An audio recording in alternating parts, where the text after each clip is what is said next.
Hello, I'm the Reverend Tricia Hart, Developmental Minister of this First Unitarian Universalist Society of Burlington, Vermont.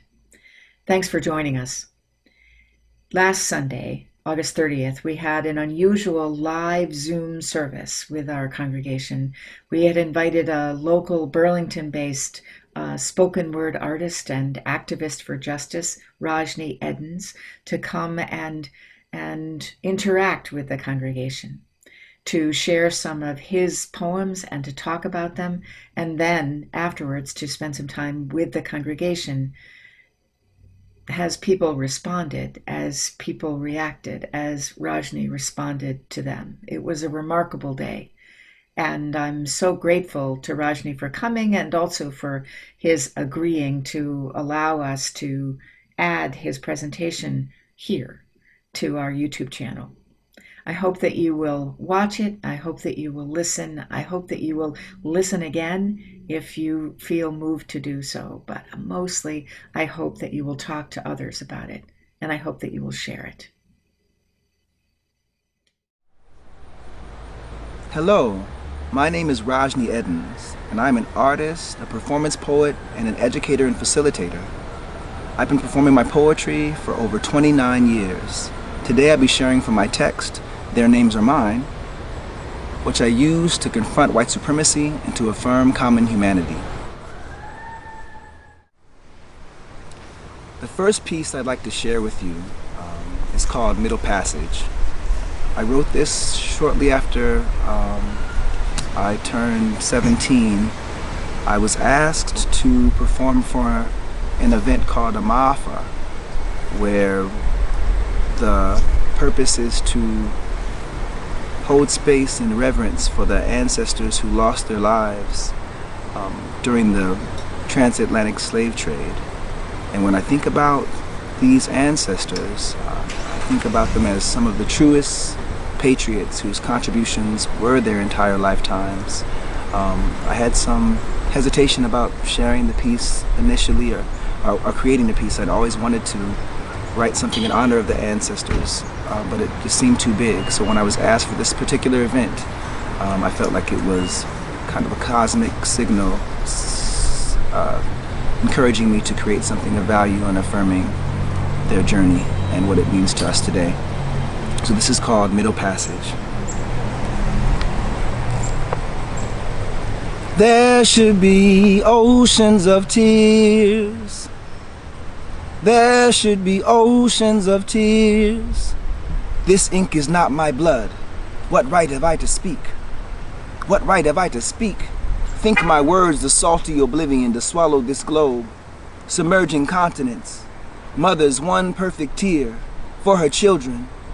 There were children in that small cramped space, giving birth in fetal position to stillborn cosmos, tiny infants with mayhem as midwife. Below deck, below death, below breath was hope, hidden in heartbeat rhythm. And now sometimes I see our children are below deck, crammed into small cramped space, but the wooden planks are blocks and stoops and streets. But our heart-beating hope tells me we don't have to live that metaphor, for we are the lineage of stars and suns.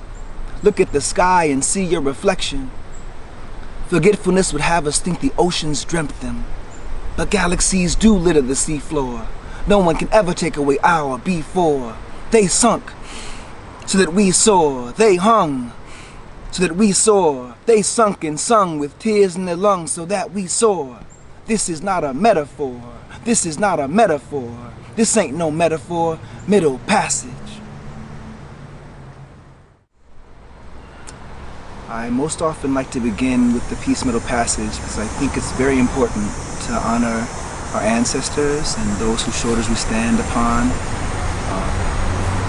I always give thanks and appreciation for their contributions, and my mother, something she often says is that as people of African descent and descended from those enslaved here in the Americas, we are the survivors of the survivors. So I think looking through the lens of those people is so vital to sensitizing to mutual humanity from Africa to the present. a foundational appreciation of all human beings through that lens. So the next piece I want to share with you is called Blackness. I wrote this probably a little bit after Middle Passage, maybe about a year or so, when I first started working in a school called T.T. Minor Elementary School back home in Seattle, Washington, where we come from. And I remember a student, a black child, a young girl, must have been about kindergarten or first grade, telling me that she'd rather have blonde hair than her own hair.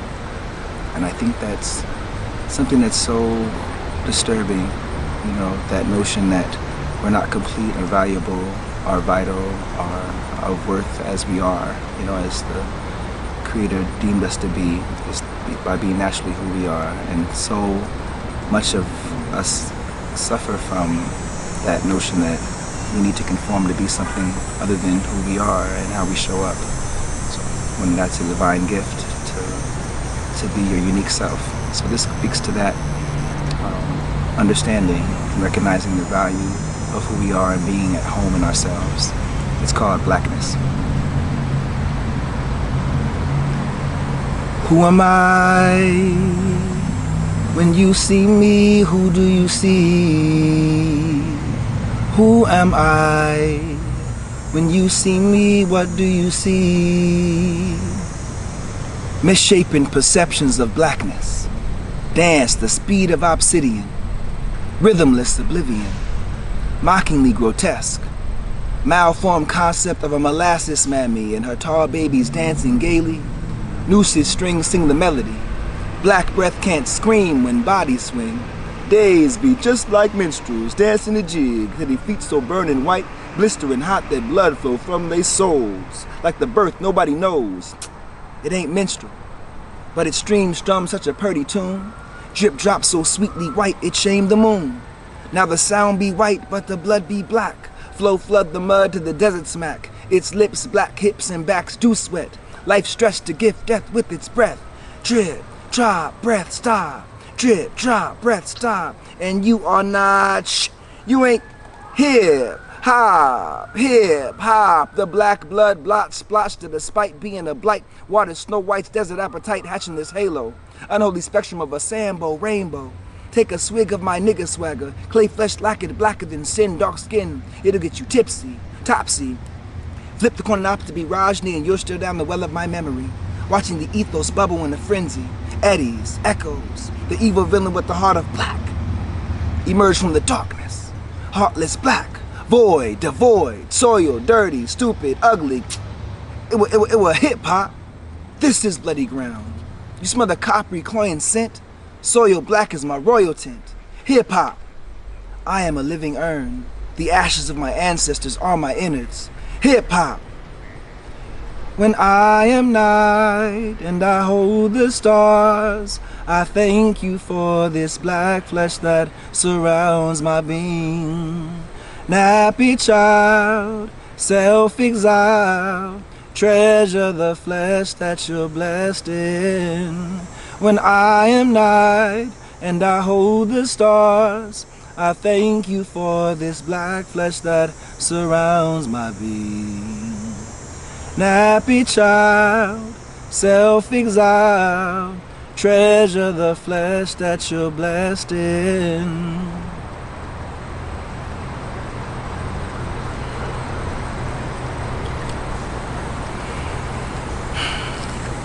Yeah, that's a very valuable piece. I think when I first heard that from that child, it just struck me particularly close to home, just in terms of recognizing that so many people have been taught to love other than themselves. And so I think it's important to remember to appreciate the value of who we are through our own lenses, and to hold a space for each other to be welcomed in that same practice.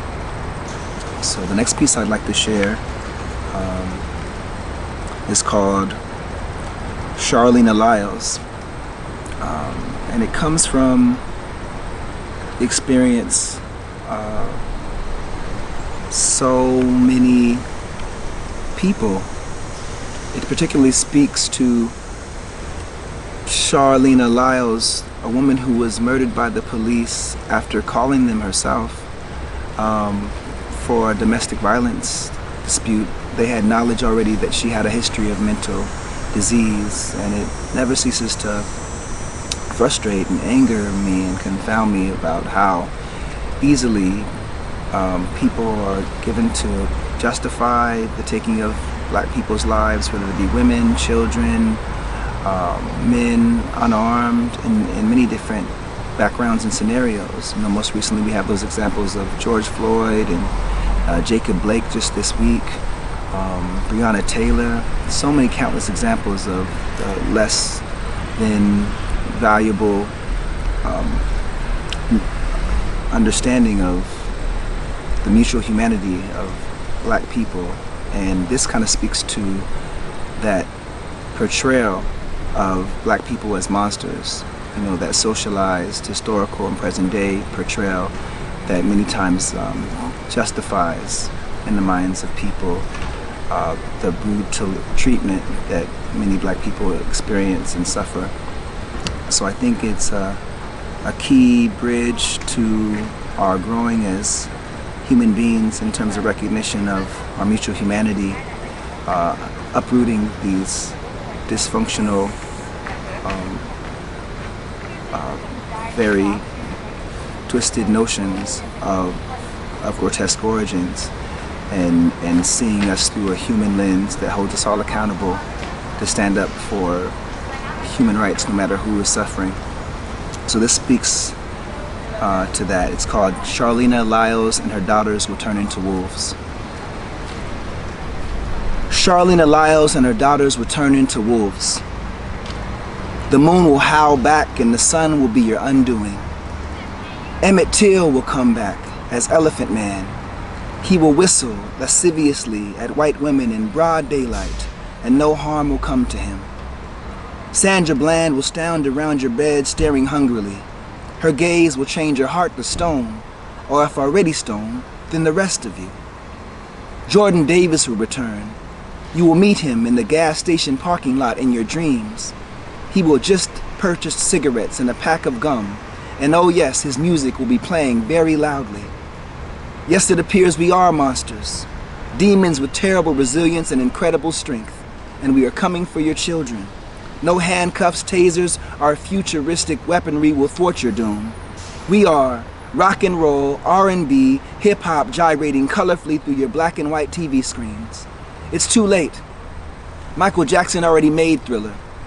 The wretched Negro demon rapists are dancing with your daughters. We have already soiled the White House. It's brown now, like the earth our clawed hands clambered out of.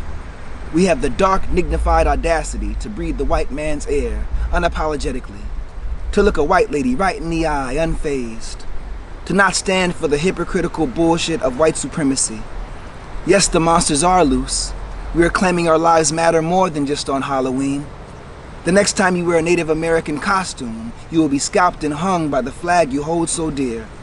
The next time you wear blackface, tap dancing in layers of burnt cork and grease to mock our monstrous plight, it will become permanent, and none of your lily white loved ones will recognize you. You will be burned at the stake like only a true nigger or a faggot could be. You will taste the human tears, the blood behind these razor-sharp teeth, and suddenly the world will morph, and you will truly see the monsters at the dinner table, in your classroom, and right beside you as you lay down to sleep. Their red glowing eyes will surround you for simply knowing that we are and have always been human.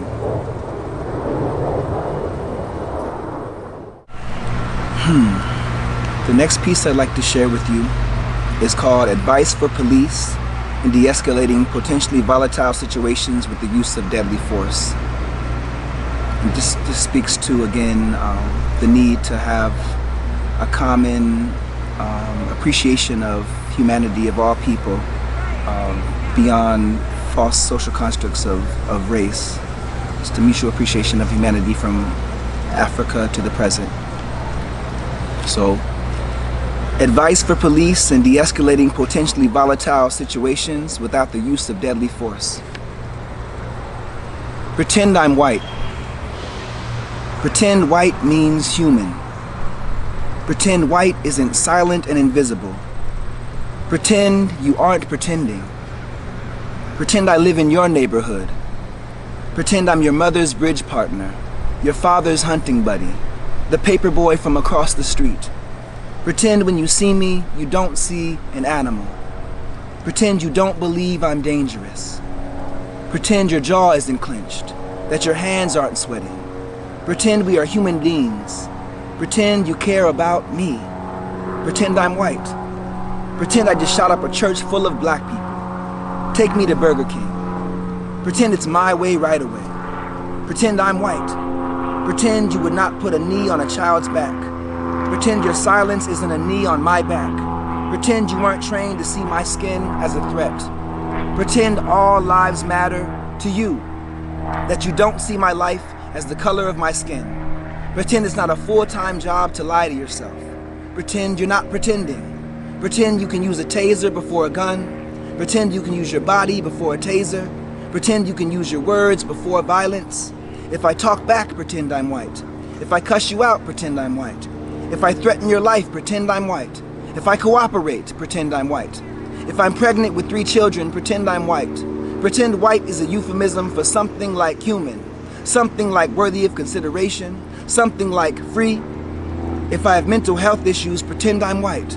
Pretend white means I have mental health issues. Pretend your gun is like a mirror. Now turn the gun, I mean mirror, toward yourself. Pretend your gun is not a mirror. Pretend you are not afraid to face the mirror. Pretend you know we are all reflections.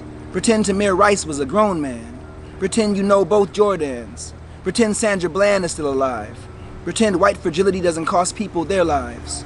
Pretend you are more human than skin, more spirit than badge. Pretend I am your child. Pretend you want us to live.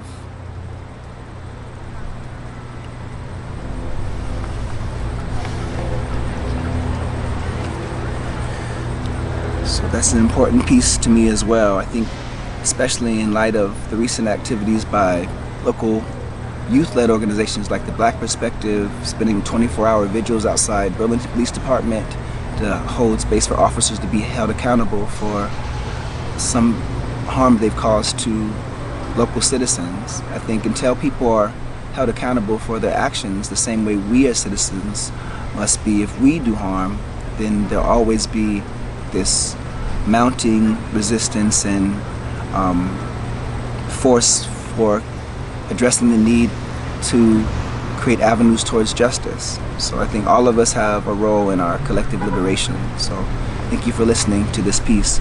The next piece I want to share with you, I think I'll share 2 more. The next one is called Why We Still Need Black History Month. And this was written actually when I was working over at J.J. Flynn Elementary School, and the librarian had asked me, so I have a question, but I don't want you to take offense. So that automatically got my alarms up. I was like, whenever people say no offense, you kind of have to be aware of what the preface is going to state next. So I said, no, that's fine. Let me just hear what your question is. So she said, well, what is your feeling about Black History Month? Do you feel like it should be a longer month because it's the shortest month of the year? Do you think it should not have one at all? Like, kind of what's your place on that? And I said, let me give it some thought and think about how to respond to that. And so that's kind of how this piece came about. It's called Why We Still Need Black History Month. Why we still need Black History Month. Don't be so fearful of being racist that it deludes your common sense. Are so fearful of racism existing, you become a hypocrite. I wrote this on the off chance there would be some black people who love themselves enough to listen in the audience, or some white people who know black folk exist in more than convenient moments, or just some human folk who love truth and have enough sense to care about their roots. The librarian asks me, why do you think we still need Black History Month? For the same reason that Texas calls slavery unpaid internship.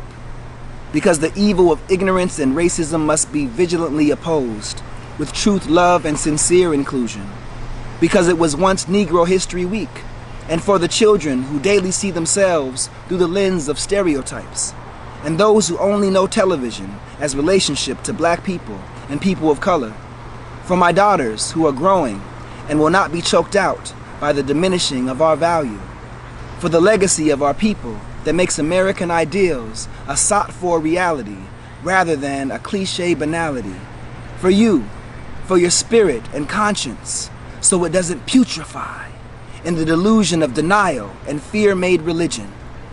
Because black people must not become history. Our story is a part of your story. The beauty, wonder, triumphs, and trials need to be known, sung from the hilltops and mountain peaks, resounding in the valleys and grass plains, echoing down the alleyways and boulevards. Because black, red, brown, yellow are the colors of my true love's hair and the universe. Because beauty and truth will not be contained. Because these are our ancestors. We owe them a debt of gratitude. Because love will not be silenced. Because teaching white supremacy is poison. We are all still recovering, conditioned to tolerate it in small doses. The human family must heal. Soon this sickness will be vomited, and all that will remain will be you. Beautiful, healthy, free-minded you. Think of it as your chance to celebrate the human family in preparation for making every day our celebration.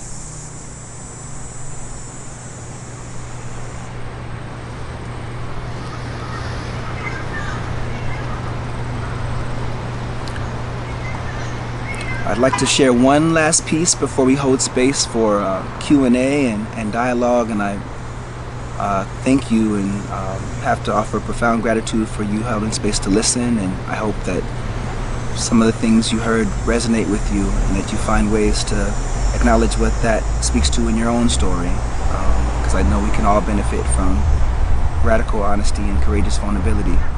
So the final piece I'm sharing is the title piece of my text, Their Names Are Mine, and it's entitled For Trayvon, Mike Brown, and the Countless Unnamed. And I wrote this shortly after we found out that George Zimmerman was acquitted for the murder of Trayvon Martin. I had been co-writing a piece after we found out about the killing of Trayvon with a friend of mine, Chelsea Richardson, another poet and colleague back home in Seattle, Washington. And she called me quite distraught upon learning that Zimmerman had been acquitted under the Stand Your Ground law that allows for people who claim they felt their lives were in threat, they can justify any type of act in self-defense. But there seems to be this history of, and present-day reality of, who that's very conveniently applied to. As Trayvon Martin was approached by Zimmerman while he was off duty, and he was actually told several times to leave him alone. And Trayvon Martin was just on his way home from the store. There's so many episodes of this kind of vigilante justice and putting black people in their place and justifying the death and the harm of black people and having just a very dehumanizing perception and dysfunctional lens towards black people. I think these are the things we need to uproot to have a fuller appreciation of our mutual humanity and why we need to work together to transform this world. So this is called For Trayvon, Mike Brown, and the Countless Unnamed. Lynching is not dead. It's done in broad daylight, under the hot lights of media frenzy, for black blood, white guilt, white fear, and white acquittal, where brown boys are still expendable. Michael Vick should have had Zimmerman's lawyer. Brown boys are worth less than black dogs. Trayvon should have been a brown lab. Maybe then we'd see more of a humane society's presence. If poems could march in the streets, overturn verdicts, bring corrupt police to justice, if they could bring a boy back his life and a mother back her son, a father back his boy, return bullets to a gun, unloose the lynch rope and unravel the knots from choked throats, we would not be choking on tears. When do our lives become valuable in the eyes of the law? When does hate cease to be exonerated behind a badge and lighter skin? And God forbid you wear a hoodie in the rain while having black skin with Skittles in your pocket. You can taste the rainbow, but you can't taste freedom. You can taste your own blood, but you can't taste the rainbow. Diversity is white people's code word for niggers. You can taste the rainbow, but not if you're too dark. The rainbow may come during the storm. If you're too dark on a block in a hoodie and the Skittles fall from your pocket, you never taste the rainbow. Your killer has the right to stand his ground. He may shoot you in the heart, and America may relive it in sordid detail. She's only reliving her nightmares. She dreams nightmares often. Open caskets, ashes, weighted limbs, no coffins. 2. His name is Trayvon Martin, Renee Davis, Khalif Browder, Corey Jones, Freddie Gray, Vanessa Gwilyn, Toyin Salau, Breonna Taylor, George Floyd, Trayford Pellerin, Jacob Blake, Ahmaud Arbery, Elijah McClain, Robert Fuller, Malcolm Harsh, Shaeja Washington, Everth Abarguin, Joseph Mann, Victory Duffy, Rich Milton, Dee Wiggum, Dominique Dunn, Alfred Alongo, Darren Seals, Philando Castile, Alton Sterling, Corin Gaines, Oscar Grant, Mackenzie Cochran, the Charleston Nine, Carlos Alces, Kamani Gray, Larry Eugene Jackson, Timothy Stanberry, Sandra Bland, Sean Bell, Raynetta Turner, Joyce Cornell, Lai Strickland, Henry Etheridge, Albert Sewell, Samuel Host, Samuel DeBose, Alicia Thomas, Tarika Wilson, Giovanni McDade, Benzel Hampton, Armias Ashkadam, Alonzo Ashley, Dante Parker, Victor White, Jonathan Farrell, Eric Garner, John Crawford, Ezel Ford, Omar Abrego, Keith Vidal, Michael Brown, Jordan Davis, Romaine Brisbane, Darian Hunt, Kajim Powell, Tamir Rice, Uzman Zongo, Rakia Boyd, Renato Cuevas, Maria Godinez, David Latham, Yvette Smith, Luis Rodriguez, Matthew Paulo. His name is Amadou Diallo. He has a name. His name is I Can't Breathe. His name is Emmett Till. His name. You must remember his name. James Byrd Jr. He may whisper it in the wind. You may hear it in your skin. His name is Guilty. In his innocence. Freedom fighter. Martyr. Troublemaker. His name. Malcolm X, Martin Luther King, he has a name. His name is Black Boy. Blacklisted. Blackballed. His name is Black Power. Black babies in a black market for green cash. Stolen life. Tied to a tree. Burnt at the stake. His name. Probable cause. The Negro problem. Chalk outline. White man's fear. His name Ear for souvenir. His name Black Nigger Boy. Fred Hampton, Huey P. Newton, Medgar Evers. His name saves lives, mobilizes movements. His name is Watch for a Black Messiah. Bullet to the heart. Boy in Jaws of Wolf. White girl called rape. Whistle too free. Head too high. His name looked me in my eye. His name must die. Gangster, thug, menace, stereotype. His name is Wretched Like Demon. His name is Take Him to the Iron Bridge on Main Street. His name's legs are pulling till his neck cracks. Stabbed, hung, shot, burned, ravaged by relic hunters. His name is Mistaken Identity. Scottsboro Boys, The Tuskegee Experiments, David Walker, Living, Breathing Black Manhood, Heathen, Pagan, No Salvation. His name is You Free Nigga, now get over it. Kunta Kinte, Stolen African, Strange Fruit, Stranger in a Strange Land, In Danger of Deranged Hands, Enemy of the State, Genetic Dissenter, Asphalt Art, Bloody Memory, Collateral Damage, White Man's Burden, That Happened So Long Ago, Chain Gang, Wage Slave, Chattel, On the Rack, In the Irons, On the Run, Wanted. His name is Arthritic Hands That Felt More Thistles Than Cotton. His name is Put Your Hands Up, Spread 'em, Stop or I'll Shoot. His name is Bang, 41 Shots, Asada Shakur, Angela Davis, Breakfast Program, Black Panther Party for Self-Defense. His name is, he has a name. His name is Beaten Severely, Urinated on, Chained by the ankles. His name is Dragged for 3 miles and decapitated. 81 places have the remains. His name is Missing an Arm. His name is Crackhead, War on Drugs, War on Poverty, Scapegoat, Sacrificial Lamb. His name is Kicked Carcass, Convict, Criminal, Thief, Drug Dealer, Victim. Still a child whose name will never breathe again. His name has a mother. His name is Expendable, Sundown Laws, Jim Crow Cars, Jim Crow Bars. His name is Racial Profiling. In court, just call him profiling, because this is not about race. His name is Marcus Garvey, Frederick Douglass, Ida B. Wells. No rights a white man is bound to respect. His name has a title when he dies. His name is Mr. Martin. Wearer of the black hoodie. Walker of the home path. Wrong place, wrong time. Wrong skin, wrong crime. His name is holder of the Skittles. His name, his mother knows his name. Her tears spell it in big, bold letters down her cheeks. His name is gone too soon. His name is Darky, Spook, Jigaboo, Sambo. His name is different, too difficult to be pronounced by thin lips with forked tongues. His name dies without justice. Missing, lost, bottom of the ocean, shark food, triangle trade of littered bones. His name is Sunchild, star fruit, young, gifted, and black, but you can call him nigger. His name. He has a name. His name is The Sun is Rising. His name is Wake Up!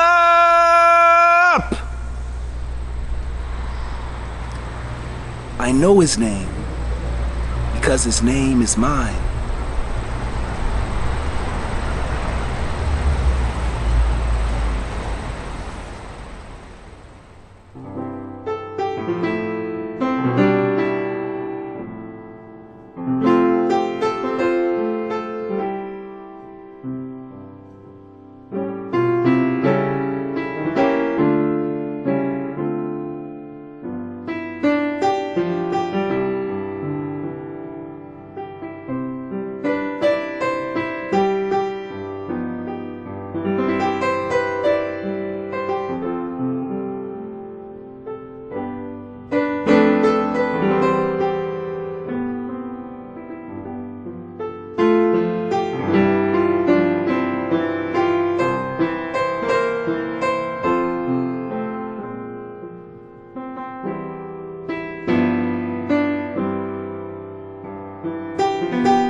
So I'm here with Rajnii Eddins and Peggy Owen Sands.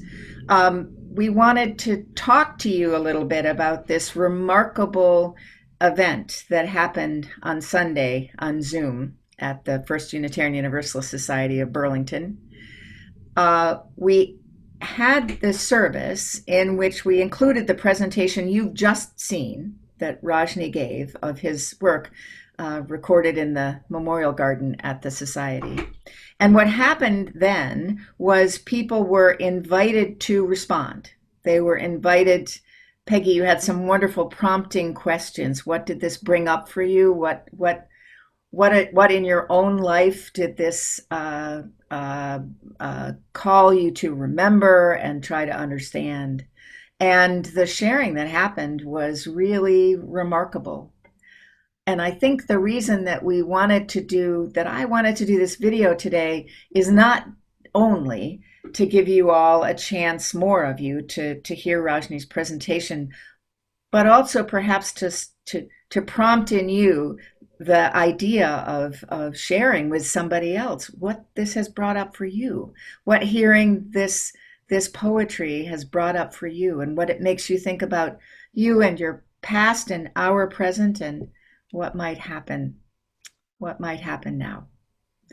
Peggy, did you want to say something about your thoughts about this whole service? I've been thinking a lot about the service, and it really was very powerful, Rajnii. The words were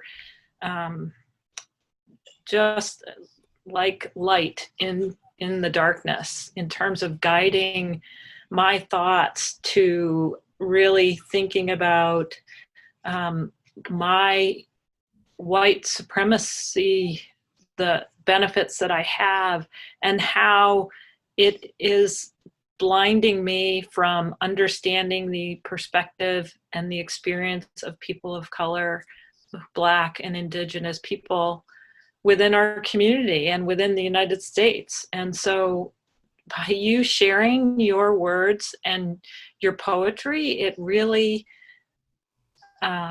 there's so much depth in it that I am going to be thinking about this for a long time. And I'm hoping that I can carry that light within me and take it out from our community into the broader community to continue to do the work of dismantling white supremacy. Indeed. And I've been thinking as well about this question of why is this the right work for a religious community? Mm. To not just to first of all invite you, Rajnii, to speak to the community, and then work with you to figure out how do we take this farther. And I'm incredibly grateful to you, Rajnii, for allowing us to license this video so we can put it out on our YouTube channel so lots of other people can see it. And I'm going to say this again, folks, but share this with others, would you please? And be really interested in your thoughts, Rajnii, about I don't know, I guess about your artistry in general and what this means to you too.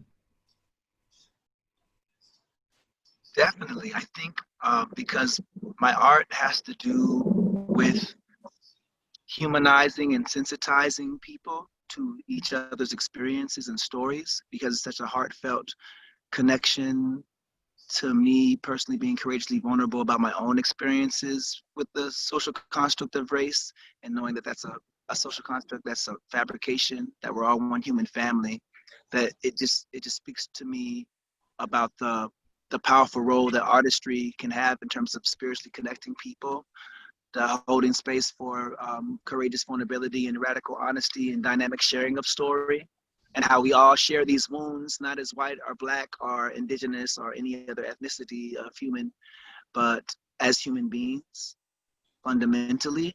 And once we're acquainted with that reality, with that understanding, with that appreciation, a host of doorways open up to us for working together in unity for the transformation of community and society, creating one that people are sincerely welcomed and included and valued in, not tolerated, because tolerance is a misnomer. You tolerate diseases, but you embrace people as you want to be warmly embraced. Everybody deserves that.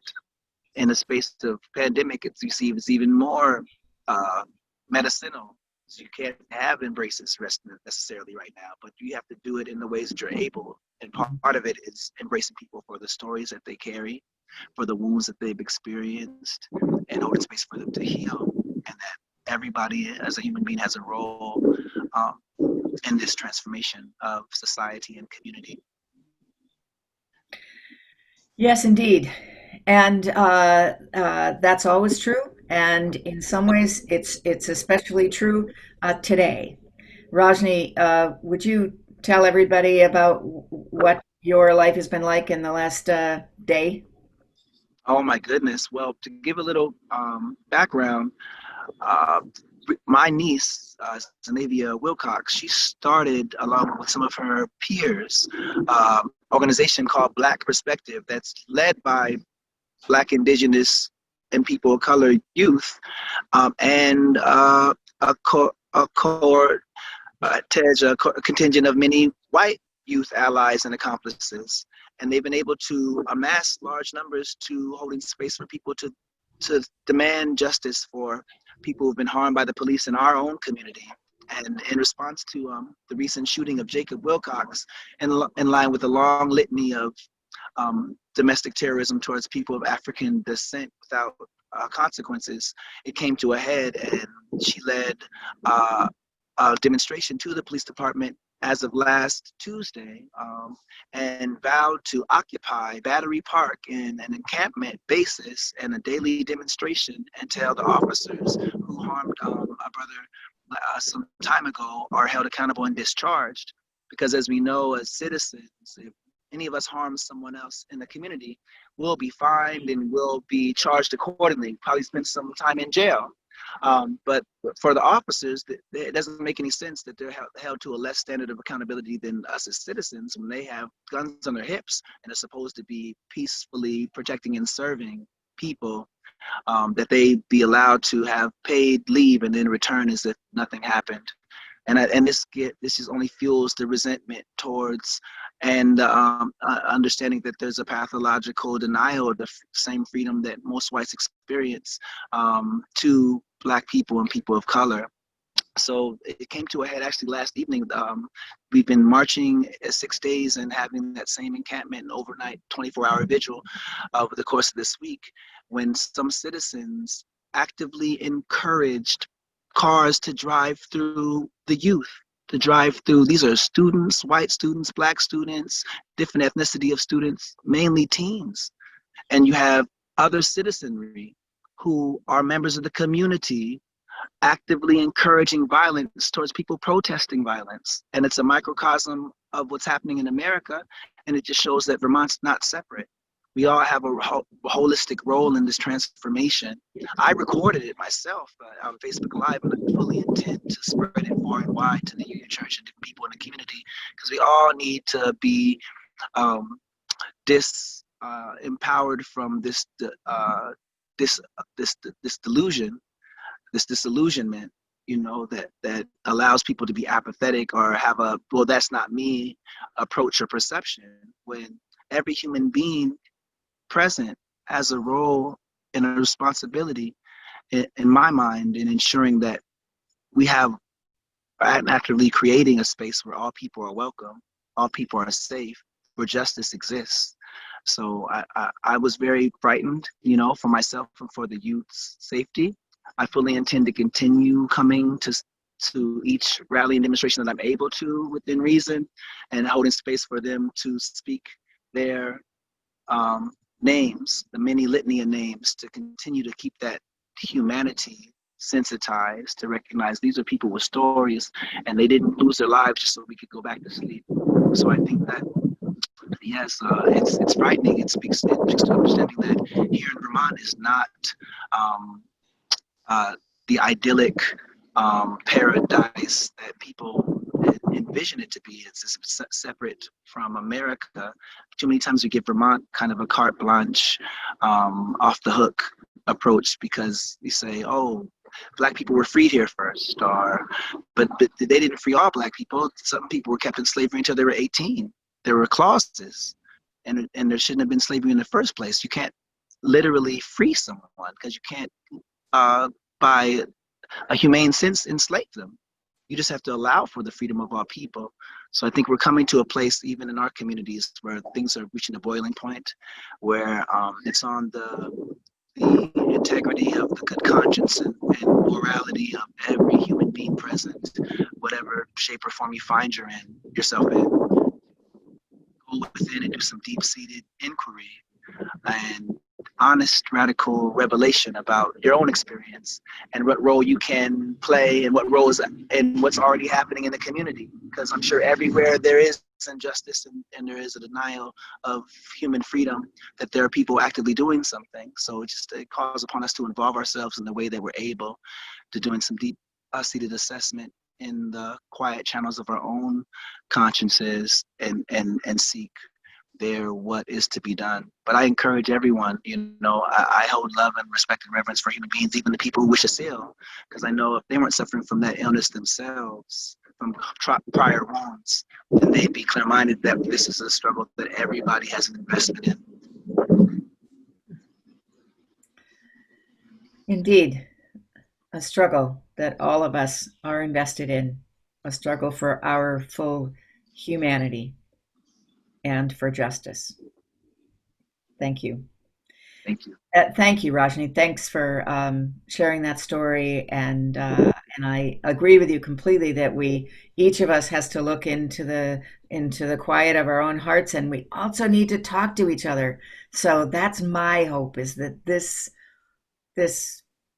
everything that is happening now, including this one little service that we had, makes people talk, even when they think they were too scared to say things out loud. I hope that we understand that we're courageous enough to begin there.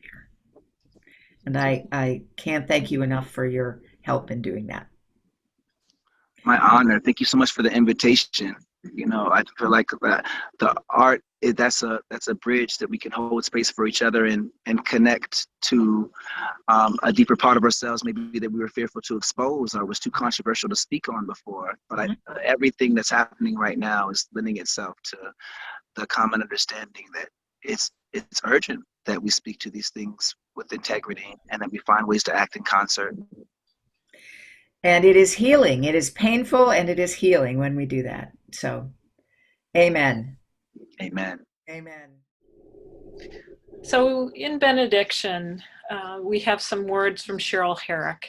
And in all honesty, this whole service would never have happened without Cheryl. And so we owe her a deep, deep gratitude for all she did to make this happen. Here are Cheryl's words. In this time when so many are trying to make meaning of the history and presence of white supremacy in America, Rajnii offered up poetry and conversation and connection as a tool for healing.